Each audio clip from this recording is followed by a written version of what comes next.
Filiphisius boqonnaa 3 lakkoofsa 7 amma 14 isa jiru amma garuu Kiristoosiif jedhee wanta bu'aanaaf qaba ture hundumaa akka waan bu'aa waan gatii hin qabneetti lakkaa'eera. Dhuguma iyyuu gooftaa koo Kiristoos Yesuusin beekuun hundumaarra waan caaluuf ana waan hundumaa akka waan gatiitti gatameetti nan lakkaa'a. Kiristoosin bu'aa koo godhachuudhaaf kun hundumtinuu anaaf waan gatametti ta'eera. Akka kosiittis lakkaa'eera. Kanas kan Kiristoos ta'ee argameera. Egaa qajeelummaan koo isa seeraa eeguudhaan argamu otuu hin ta'in isa Kiristoositti amanuudhaan argamudha. Qajeelummaan kun Waaqayyo biraa hin dhufa, amantiirras hin dhaabbata. Kanaafis isa duwwaa beekuun humna du'aa ka'uusaa isaanis mi'eeffachuu dhiphina isaarraas du'a isaarraas hirmaachuu nan barbaada. Warra du'an keessaa kaafamuu biras nan ga'a jedheen aggaama. Kanas argadhee waanan guuttadheef miti. Garuu Kiristoos kan isaa waan na godhateef anis isa bira ga'ee harka koo keessa galfachuudhaaf duukaa kaachuutti nan jira. Obboloota koo an akka nama harka isaa keessa galfateetti of hin lakkaa'u. Haa ta'u iyyuu malee waan tokko nan godha. Wanta na booddeetti hafe yaaduu dhiisee wanta na dura jirutti nan hiixadha. Akeeka sana bira ga'ee gonfoo warra mo'anii argachuudhaaf nan kaadha. Gonfoo warra mo'anii kunis waamicha Waaqayyoo karaa Kiristoos Iyesuus ol itti nu waamedha. Galanni Waaqayyoof haa ta'u. Wanta isa kaleessaa darbee akka waan gatii hin qabneetti lakkaa'e. Kaleessi koo akka inni hin qabnetti yaadeen maalin godha jedhee gara fuulduraatti hiixadha. Gara fuulduraatti. Nama siin cina jiruuni kaleessa keetti hin qabanii si fuuldura Waaqayyo waan guddaa qaba jedha. Hallelujah. Kaleessa kootti hin qabamu jedha. Phaawulos wanta waldaa Filiphisius keessattitu namoonni waa'ee seeraa yookaan waa'ee nanna qabachuu waan baay'ee dubbataniitu waldaa sana keessa jeequ. Phaawulos inni isaan waldaa sana inni barsiisu keessa deemanii ceekan kuni waa'ee seeraa nama sirriitti mirkaneeffatee beeku, waa'ee seeraa nama qulleessee beeku, wanta isaan jiraachaa isaafis jedhee seera sanaafis jedhee qulqulloota baay'ee nama mari'achaa turedha. Garuu namoonni keessa deemanii gaasaan dubbatanii elaameen wanta kaleessa ulfina Waaqayyoon natti agarsiise sana hin yaadu. Gadi bu'uu sanas hin yaadu. Garuu fuula koo dura waa jira jedheen aggaama. Galanni Waaqayyoof haa ta'u. Jireenyatu dura na fuuldura. Waaqayyo eebba naaf qopheessee jira. Mana naaf qopheessee jira. Galman itti galu naaf kaa'ee jira Waaqayyo. Gara sanatti kaachaa jira. Galanni Waaqayyoof haa ta'u. Asiifachi ni ilaalu. Galanni Waaqayyoof haa ta'u.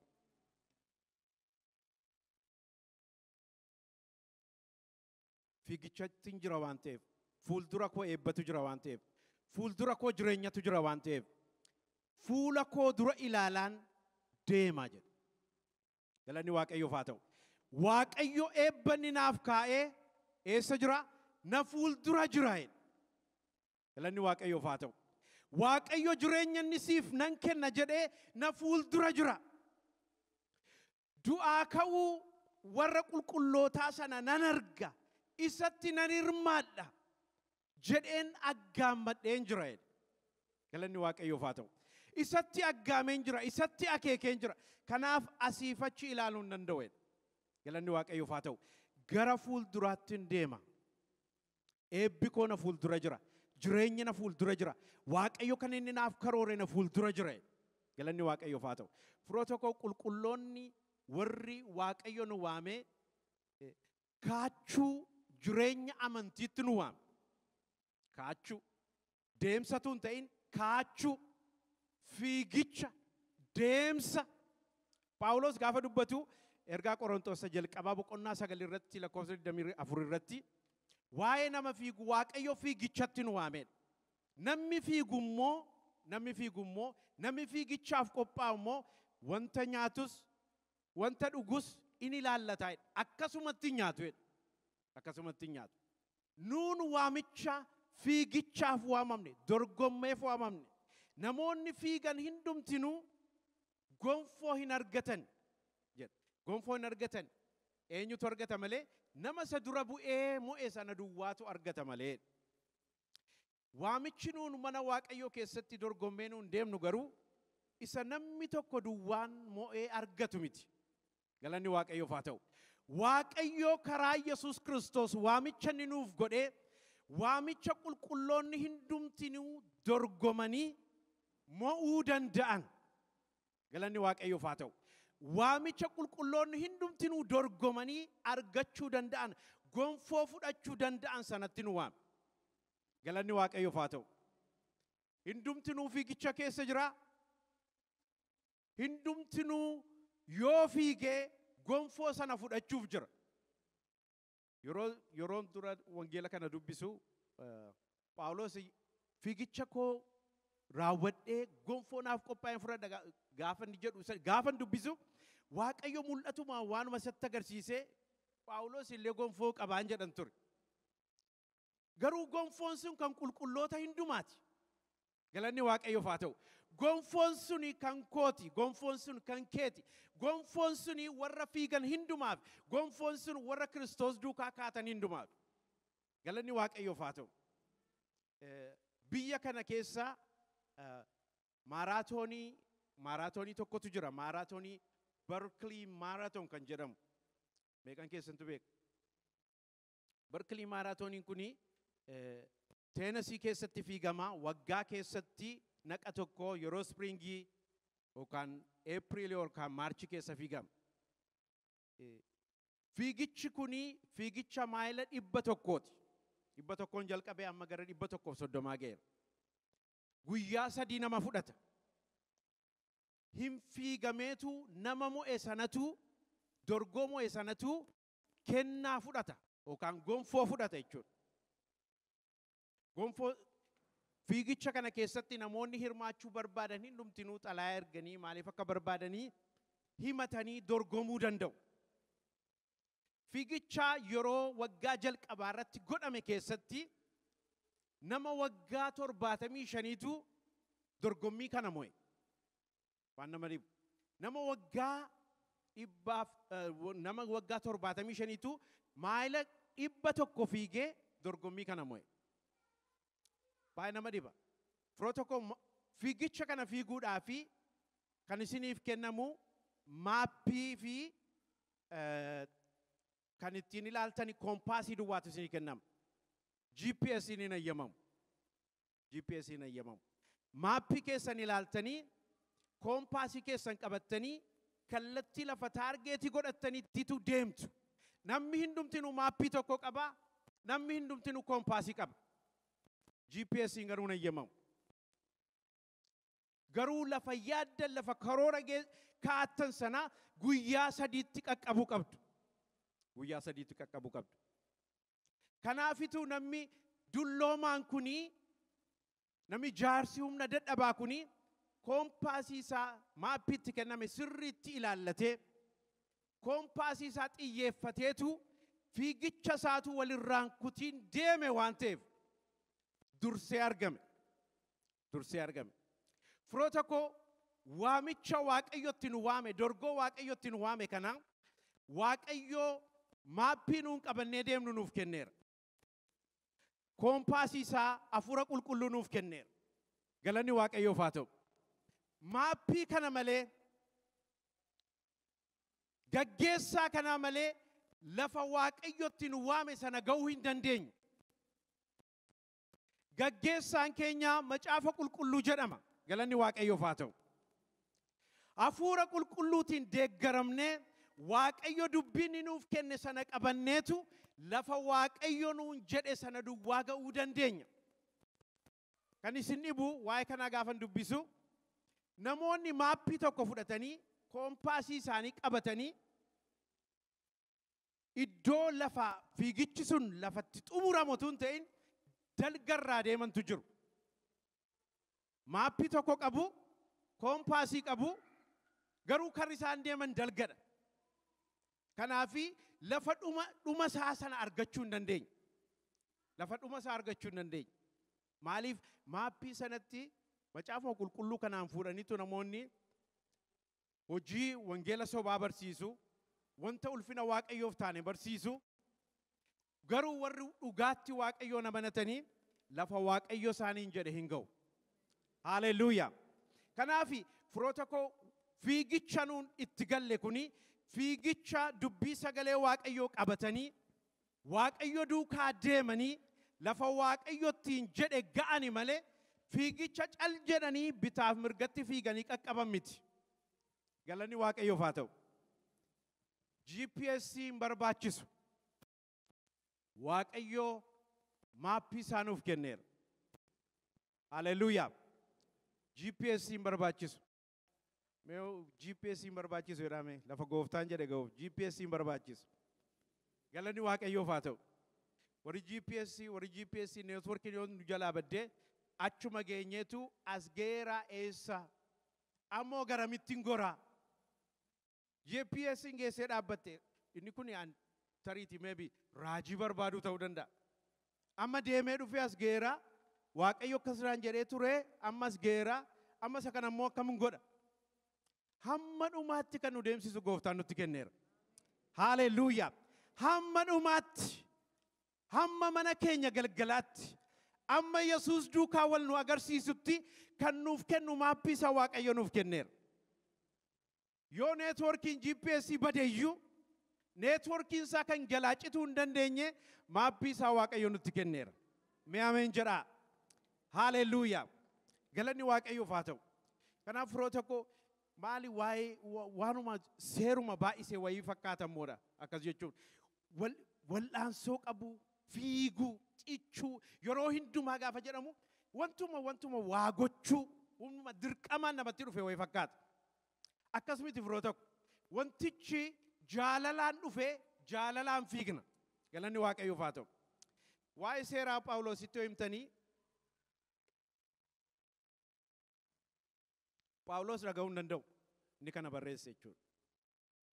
Phaawulos gurratti seera dhaga'uu hin qabu. Galanni waaqayyoof haa ta'u. Maaf hin dhaga'u beektu hojii ergamootaa boqonnaa 9 irratti inni qulqulloota Yerusaalemiin jiran dhiiras durbas warra jiran hundumaa Damaasqootti warra jiran walitti qabee Yerusaalemitti fiduudhaafi ajaja mooticha hangafa lubaarraatii fudhachuudhaafi ila bambanaa fiigaa deema jedhama wangeelli. Bambanaa argana tokkoon ishee nambisu durbas dhiiras walitti qabee fideen Yerusaalem keessatti hidha. Damaasqoo keessatti tokkoon ishee kan hin jiraanne godha. Kanaaf jedheetu xalayaanaa kenni jedheetu fudhateetu fiiga. Bambanaa fiiga. Galanni waaqayyoof haa ta'u. Otuunni fardarra taa'ee otuunni namoota duukaa deeman duukaa hiriiree fiigu Iyesuus Kiristoos itti mul'ate. Haleluuyaa. Iyesuus Kiristoos itti mul'atee innati na ari'attu jedhe. Iyesuustu si waamaa jire. Galanni waaqayyoof haa ta'u. Haleluuyaa. Otuunni elaamee Phaawulos otuu nuun diina taanee jirru kan jedhuuf ikkoo sababa qaba. Otuu nuun diina waaqayyoo taanee jirru waaqayyo akkasumaan nu jaallate. Otuunni koo qulqulloota ari'ee ajjeesuudhaaf deemaa jiruuti waaqayyo isa argate. Waaqayyo araaraan isatti mul'ate. Galanni waaqayyoof haa ta'u. Waaqayyo jaalalaan itti mul'ate. Araarri siif ta'eera jedhe. Fayyinni siif ta'eera jedhe. Galanni Waaqayyoof haa ta'u. Nama ija isaa banee banbanaa deemu Yesuus koo ija isaatti cuqqaale. Galanni Waaqayyoof haa ta'u. Ameen jedhaa. Galanni Waaqayyoof haa ta'u. Ija isaa cuqqaale. Ija isaa cuqqaale. Phaawulos inni ija ilaalaa durbas dhiiras walitti qabee mana hidhaatti naquudhaaf deemu amma iji isaa jaame. Fardaan Damaasqoo dhaqatuun ta'in miilaan bu'ee harki isaa qabamee eessa geenyeerra amma jechaa deema. Taphattaniittu eessa geenyee dur? Eessa geenyeerra jechaa deema jechuudha Phaawulos. Eessa geenyeerra amma Damaasqootti dhiyaanneerraa eessa geenyeerra jechaa deema. Maaliif Yesuus kun ija isaatti marageera waan ta'eef. Galanni Waaqayyoof haa ta'u. Inni ija isaatti marage sun immoo ija isaarraatii lafaan dheera waan ta'eef Phaawulos waa'ee jireenya kanaa beeka jechuudha. Waaqayyoo araara qabeessa ta'uu isaa beeka. Waaqayyoo inni isatti mul'atee araara qabeessa. Otuu inni waa tokko hin godhin. Otuu inni saba Waaqayyoo ari'ataa jiru fayyinni siif ta'eera jedhe. Haaleluyyaa. Araarri siif ta'eera jedhe. Waaqayyoon itti mul'ate kun immoo jabaa ta'uu isaa beeka. Waaqayyo yoo barbaade jaamsu, yoo barbaade ija banuu danda'u ta'uu isaa beeka. Haaleluyyaa. Waaqayyo ija isaa jaamsee, Waaqayyo ija isaa baneera waan ta'eef. Galanni Waaqayyoof haa ta'u. Waaqayyo ulfina qabeessa, waaqarraa qaqawweessa, waaqa guddaa ta'uu isaa guyyaa jalqabaa arge Phaawulos. Waaqayyo waaqarraatii ifaan itti dubbate. Galanni Waaqayyoof haa ta'u. Kanaaf inni waa'ee araara Waaqayyoof akka maraatuu ta'a. Waaqayyo araara qabeessaadha. Waaqayyo ayyaanaan na fayyiseedha.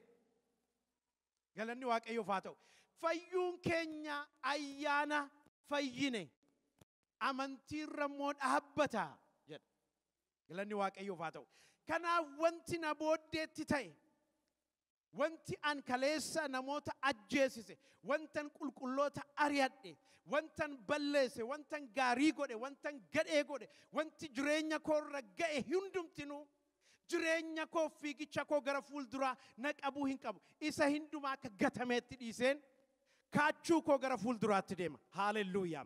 Isa kaleessaa irraanfadhee, isa kaleessaa dagadhee, kaleessa waan irratti ta'e, kaleessa waanan godhe hundumaa Waaqayyo naaf dhiiseera waan ta'eef, Waaqayyo na dabarseera waan ta'eef, Waaqayyo na ceesiseera waan ta'eef, kaachuu koo gara fuulduraatti deeman. Haaleluyyaa. Firoota koo fiigichi keenya fuuldura jira. Eebbi keenya nu dura jira.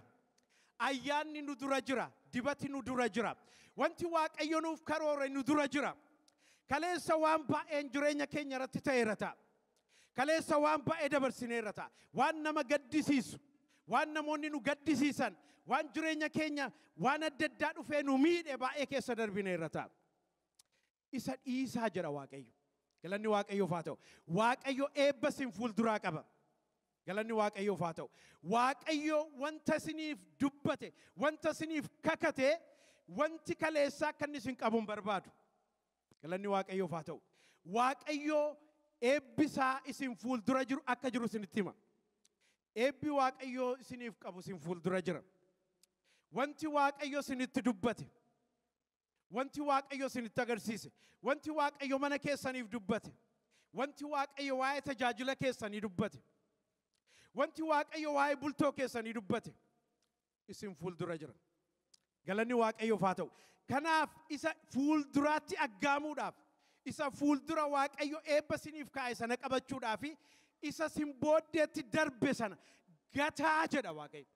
Akka nuun gannu barbaada. Galanni Waaqayyoof haa ta'u. Akka nuun dhiisnu barbaada. Wanta jireenya keenya miidhe, wanta lubbuu keenya miidhe, wanta nu gaddisiise hundumaa akka nuun dhiisnee gara fuulduraatti deemnu barbaada Waaqayyo.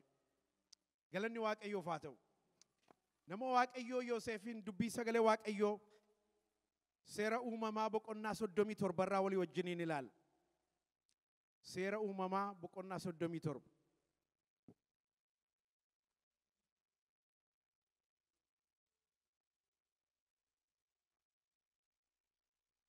Firoota koo Yoosefi abbaa isaatiin hin jaallatama tureedha macaafi qulqulluun. Abbaa isaatiin waan jaallatamuuf obboloonni isaa wanta abbaan isaa obboloota isaa hundumaarra caalchisee jaallatuu fi itti inaafaniidha. Itti inaafan. Maal taanaani? Abbaan isaanii caalchisee waan jaallatee fi itti inaafan. Wanta inni jaallatameef itti inaafan. Abbaanis immoo obboloota irraatii caalchiseetu uffannaa bareedaatti uwwisaa'edha. Uffannaa bareedaa Yoosefitti uwwisa. Galanni Waaqayyoof haa ta'u. Isa ilaalanii itti inaafan. Nama kanarraa firoota koo Yoosef irraa ija abbaa isaa Yaaqoob duwwaatu jira tun ta'in iji Waaqayyoo irra jira ture. Galanni Waaqayyoof haa ta'u. Iji Waaqayyoo Yoosef irra jira waan ta'eef Waaqayyoo Yoosefitti abjuutti agarsiise. Abjuu Yoosefitti agarsiise maal jedhaa? Obboloota isaatti immoo deemee garraamiidha Yoosef. Galanni Waaqayyoof haa ta'u. Waanuma Waaqayyootti dubbate immoo yoo abbaan isaa uffannaa haaraa biteefis dhaqeetti agarsiifata. Waan tokko hin beeku. Abjuutti agarsiisnaanis ilaamee nuuni garbu hinaamna turre, haamna turre, bissii walitti hina turre. Bissiin inni kan keessanii jedhe naanneeti bissi isa kan kootiif sagade. Dhoksee immoo hin qabatu. Waanuma arge immoo dubbata. Obboloonni isaa ittuu caalchisanii isa jibbanii. Uffannaa haaraa uffannaan isa jibban. Waaqayyo immoo itti dabale. Haleluuyaa. Waaqayyo yaada isinirraa qabaannaan namni barbaade yoo inaafeyyuu Waaqayyo eebba keessan hin dabala malee hin hir'isu. Haleluuyaa. Deemsi keessan itti dabala malee, kaachuun keessan itti dabala malee, mul'achuun keessan itti dabala malee wanti walirraa citu hin jiru. Maaliif yaadi isaa yaada Waaqayyooti waan ta'eef. Galanni Waaqayyoof haa ta'u. Otuu isaan isaa aaranii Waaqayyo abjuu kan biraa dabaleef. Waan kan biraa immoo argeedha. Isaan isa iyyuu aaranii hin finneef. Kan biraan argeedha. Maal argite jennaan? Amma immoo jedhe ji'an argeedha. Aduun argeedha. Urjooti 11 immoo naasa gadu jedhe. Amma immoo Yaaqoob yoo akka dheekkamuu barbaada. Ani isaati keessa immoo siisa ganna jechuudha wanti kun nurratti mootii taataa'e. Wantichi guddaa ta'uu isaa abbaan argeera. Wantichi ulfina guddaa ta'uu isaa argeera. Galanni Waaqayyoof haa ta'u. Obboloonni isaa hin inaafanii. Hin inaafanii. Biroo tokko inaaffaan kamiyyuu yaada Waaqayyo isinirraa qabu dhaabuu hin danda'u. Abidda isaatu boba'a malee Waaqayyo akkaataatti dhaamsu qaba. Galanni Waaqayyoof haa ta'u. Galanni Waaqayyoof haa ta'u. Waaqayyo wanta inni siin jedhe, Waaqayyo wanta inni siif karoore, eebba Waaqayyo siif qabe, yaada Waaqayyo siif qabu eenyuyyuu dura goruu hin danda'u. Humni kamiyyuu dura dhaabbachuu hin danda'u. Waaqayyo kuni Waaqa humna Waaqaaf lafa sochoosuu danda'u. Galanni Waaqayyoof haa ta'u. Kanaaf irratti inaafanii. Irratti inaafanii. Isaan aariidhaan gubatu inni jireenyuma isaa jiraata. Aboo jireenyuma kee jiraadhati. Galanni Waaqayyoof haa ta'u. Namni Waaqaa cal jedheema jireenyuma isaa jiraata. Isa kaantu aaree booba'a malee, obbolootumatu aara malee, namni Waaqayyoo kakkateef, namni Waaqayyoo dubbateef jireenyuma isaa jiraata. Cal jedheema jiraata. Aboo cal jedhii jiraadhati. Ameen cal jedhaa jiraadhaa. Cal jedheeruma jiraatan. Yeroo obboloonni isaa tikaaf ba'anii abbaanii hin deemtaa jedhe obboloota kee deemtee ilaaltaa jedhe.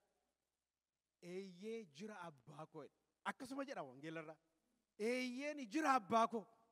Nan deema jedhe. Nan deema jedhe. Nan deema. Deemeen ilaala obboloota koo. Deemeen ilaalani.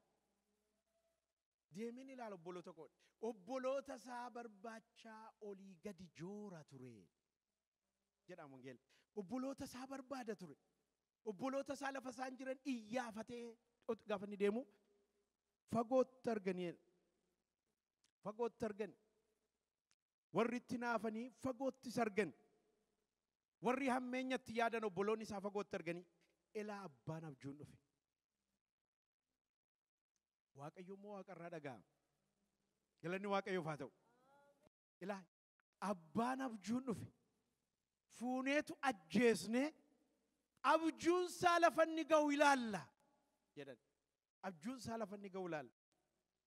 Waaqayyo immoo waaqarraa gaafa sana akka kana kakatan hin arga. Galanni Waaqayyoof haa ta'u. Inni abjuu kenne eenyudha? Haaleluyyaa. Humna obboloota walii galee moo humna Waaqayyootu caala firoota? Humna Waaqayyootu caala. Humni Waaqayyoo humna hundumaarra caala. Humna beektotaarra caala humni Waaqayyoo. Humna jabootaarra caala humni Waaqayyoo. Humna moototaarra caala humni Waaqayyoo. Humna warra jallinaa walii galeerra caala humni Waaqayyoo. Warra hammeenyaan bambaneerra caala humni Waaqayyoo. Galanni Waaqayyoof haa ta'u.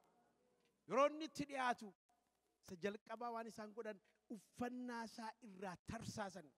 Isatu isaan guba miti. Isa isaan gubu uffannaa isaa irraa tarsaasan qullaasa godhan. Qullaatti godhan. Galanni Waaqayyoof haa ta'u. Ilaa wanti barbaade yoo sirraa tarsa'e. Galanni Waaqayyoof haa ta'u. Waaqayyo si duukaa jiraannaan ati hinuma deemta. Haaleluyyaa. Ayyaanni isaa si duukaa jiraannaan ati numa deemta. Sagaleen isaa si duukaa jiraannaan ati numa deemta. Haaleluyyaa. Haaleluyyaa. Galanni Waaqayyoof haa ta'u. Furoo tokko akkas jedhan Waaqayyo gaafa afaan isaanii waliin na'u hin ajjeesnu nama kanaa jedhan. Maal goonale boolla keessa ilaamii furoo tokko tariitii Waaqayyotu gaafa Yoosef achii dhufu gaafa isaan kakatan dhagayeetu boollicha gosse ta'a. Boollichi garuu duwwaa ture jedha. Bishaan hin qabu ture. Waaqayyo waan barbaade gochuu danda'a. Boollicha duwwaa godhe Waaqayyo. Bishaan biirii keessa gadi buusu turanii. Hin gogse Waaqayyo. Isa booddee fuudhaniitu boolla keessa gadi buusan. Boollanni keessaa ba'uu hin dandeenye. Boolla keessa isa buusanii taa'anii buddeen nyaatu. Kam nama gaddisiisa kun. Obboleessa isaanii boollanni keessaa ba'uu hin dandeenye, iyya isaa namni dhaga'uu hin dandeenye, lafa duwwaa keessatti gataniitu taa'anii buddeen nyaatu turani. Taa'anii buddeen nyaatu. Garuu Waaqayyo qalbii isaanii deebisee lakki obboleessa keenya kana ajjeesnu maal goona ree hin gurgurra malee. Gurgurra malee. Galanni Waaqayyoof haa ta'u. Isaanuma gadi buusetu hidda hidhanii haa ta'u, funyoo erganii haa ta'u, Yoosefin boolla keessaa baasan. Warruma gadi buusetu, warruma gadi si buusetu deebisee asii ol si baasa. Haaleluyyaa. Yeroo Waaqayyo yeroo ga'u warra gadi si buuse deebisanii ol si kaasu. Nama biraayyuu hin barbaadu waa'ee. Nama biraayyuu hin erguun Waaqayyo. Isintu buuse miti baasa. Galanni Waaqayyoof haa ta'u. Isaanumatu buusee isaanumatu baase.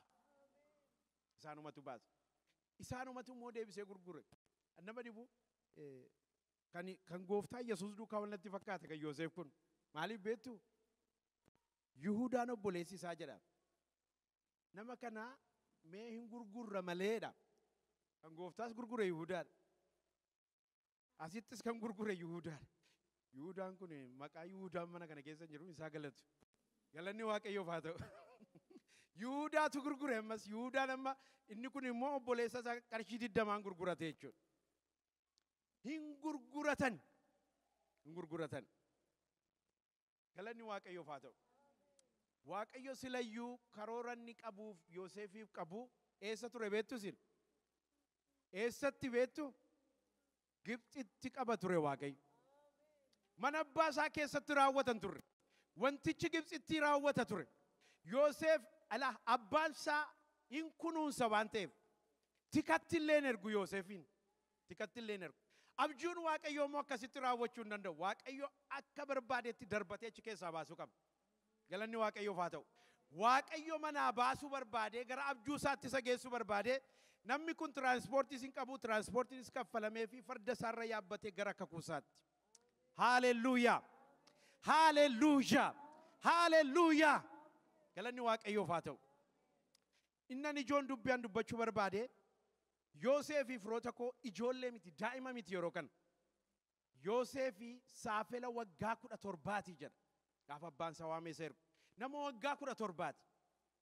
Dargaggeessa firoota koo obboloonni isaa yeroo isaan wal'aansootti hin qaban wayyaa isaarraa tarsaasan yeroo isaan boolla keessa buusanii nama kana dagachuu danda'u nama kana xiiqeffachuu dadhabu miti. Garuu nama mul'ataa waan ta'eef Waaqayyo nama yaada irraa qabu waan ta'eef nama kaayyoo waan ta'eef wanta sana hundumaa yaaduun barbaanne Yoosef. Eebbi Waaqayyo naaf qabu na dura jira. Karoora Waaqayyo naaf qabu na dura jira. Wayyaa isaa fuudhanii akka isaan dhiigaan diban hin dubbata. Kanaaf Yoosefitti waan wayyaan deebi'e natti hin fakkaatu. Garba waan ta'eef qullaa deeme inni. Qullaa deeme. Qullaa deeme.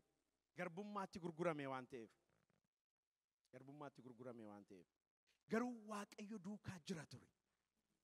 Haaleluyyaa. Yaadi Waaqayyo duukaa jira. Mul'ati Waaqayyo duukaa jira. Dubbiin Waaqayyo duukaa jira waan ta'eef. Yoosef wanta kaleessa irra ga'e irratti hin qabamne firoota koo. Wanta wallaalaa ta'eef miti. Wanta doofaa ta'eef miti. Wanta mul'ata qabuuf. Wanta Waaqayyo yaada irraa qabuuf. Wanta abjuu qabuuf isa kaleessaatti hin qabamne. Jira Waaqayyo na fuuldura jedhe. Jira eebbi Waaqayyo na fuuldura jedhe. Jira yaadi Waaqayyo na fuuldura jedhe. Haalelujaa. Haalelujaa. Firoota koo wanti baay'een kaleessa jireenya keenya irra ga'e dura keenya hin qabin. Borii keenya hin qabin kaleessi keenya. Waaqayyo yaada inni nurraa qabu nu fuuldura jira. Eebbi Waaqayyo nurraa qabu nu fuuldura jira. Abjuun keenya nu fuuldura jira. Eebbi keenya nu fuuldura jira. Dibati keenya nu fuuldura jira. Tajaajilli keenya nu fuuldura jira. Haalelujaa. Hin qabamu ani. Hin qabamu ani. Mana hidhaa firoota koo Yoosef gara deemetti ilaa yeroo garbummaaf gurguramee deeme gammachuudhaan hojjeta ture. Wanta kaleessaatti qabamee yaadisaa qabamee fuulli gaddaa nyaara guuruun dadhabbiin dipireeshiniin irraan argamu. Gammadaadhaan. Haaleluyyaa. Gammadaadha Waaqayyo isaatti gara fuulduraatti deema. Galanni Waaqayyoof haa ta'u. Wanni hojjeta ture. Kanaafi Pheexifaaraan maal godheenedha? Angafa warra hojjetootaa isa godhe. Angafa warra hojjetootaa. Angafa warra hojjetootaa. Haadha manaa isaarraa kan hafe wanti tokko otuu hin hambisiin Yoosefitti dabarsee kenne. Galanni Waaqayyoof haa ta'u. Yoosef amma gaa uffannaa uffate miidhagaa ta'e bareedaa ta'e inaaffaan immoo garuma inni deemutti duukaa deema. Miidhagaadha waan ta'eef namni gooftaan irra jiru miidhagaadha. Haaleluyyaa. Namni gooftaan duukaa jiru mee miidhagaadha firoota koo. Baay'ee miidhagdu isin. Yesuustu sinirraa calaqqisa. Yesuustu sinirraa miidhaga. Haaleluyyaa. Galanni Waaqayyoof haa ta'u. Kanarraa kan ka'e immoo haati manaa immoo Pheexifaaraa immoo hin jaallatteedha. Du'ee badee maleetti isheen immoo. Halkanii guyyaadhaa guyyaatti isa rakkiftiidha. Hindida gurbaan abbaa mul'ataati. Haaleluyyaa. Gaddatti hin qabamu jennaan, inaaffaadhaan hin qabamu jennaan, waa'ee obboloota koo hin qabamu jedhee gara fuulduraatti deemnaan amma immoo itti hojjettee kan wayyaasaa qabattu immoo dhufte. Wayyaa marraa baasu gurbaa. Wayyaa marraa baasu. Obboloonni wayyaa irraa baasu, haati manaa wayyaa irraa baasu. Fudhu jedhee deeme ishees. Galanni Waaqayyoof haa ta'u. Haaleluyyaa. Galanni Waaqayyoof haa ta'u. Mana hidhaa galee ajajaan mana hidhaa immoo Yoosefin jaallatee. Galanni Waaqayyoof haa ta'u. Mana hidhaa galaanis ati jedhe. Akka hidhamaa isa kaanitti utuu hin ta'in hidhamtoota kana irratti abbaa gooteeti. Galanni Waaqayyoof haa ta'u. Aagoo qabdati jedhe. Waaqayyootu duukaa jira waan ta'eef gabrummaatti gurgurame gooftaa. Yoo mana hidhaa dhaqee gaggeessa. Gara dhaqee hundumaatti gooftaatu duukaa jira. Haaleluyyaa. Firoota koo gara deemnetti gooftaan nu duukaa haa deemu. Gara deemnetti nu waame inni nutti dubbate. Inni abjuu nuuf kenne. Inni mul'ata nuuf kenne. Inni nuuf kakate Waaqayyo nu biraa hin hafin. Ati kuftee hin haftu Waaqayyo si duukaa taanaan. ati gadditee hin haftu, ati namaa gadi taatee hin haftu Waaqayyo si duukaa taanaan. Abbaan barbaade wayyaa sirraa habaasu, abbaan barbaade sittaa kakatu. Waaqayyo si duukaa taanaan hinuma baatati. Haleluuyaa. Inni cabsee baasu si dura jira. Inni cabsee karaa baasu Waaqayyo si dura jira. Haleluuyaa. Galanni Waaqayyoof haa ta'u. Firoota koo kaachuun keenya Waaqayyo duukaadha. Kaachuun keenya madhumaatti. Kan nu dhaabu tokko iyyuu hin jiru. Galanni Waaqayyoof haa ta'u. Namni Waaqayyo duukaa jiru dhaabbachuu hin danda'u. Boolli hin dhaabu, inaaffaan hin dhaabu, lolli hin dhaabu, harka micciiran hin dhaabu. Hin deema namni Waaqayyo. Hin deema manni keenya Waaqayyo keenya qabanne hin deemne. Hin deema jireenyi keenya, hin deema waldaan keenya. Firoota koo Waaqayyotti cichina, sanuu waametti cichina. Kaleessa keenya ni ilaallu bor Waaqayyo eebbanuuf qaba. Isa kaleessaatti hin qabanu Waaqayyo eebbanu fuulduraa qaba. Waan haaraa, eebba haaraa, balbala haaraa Waaqayyo nu duraa qaba. Si duraan qaba jedha Waaqayyo. Si fuuldura jira eebbi keessa hin jira Waaqayyo.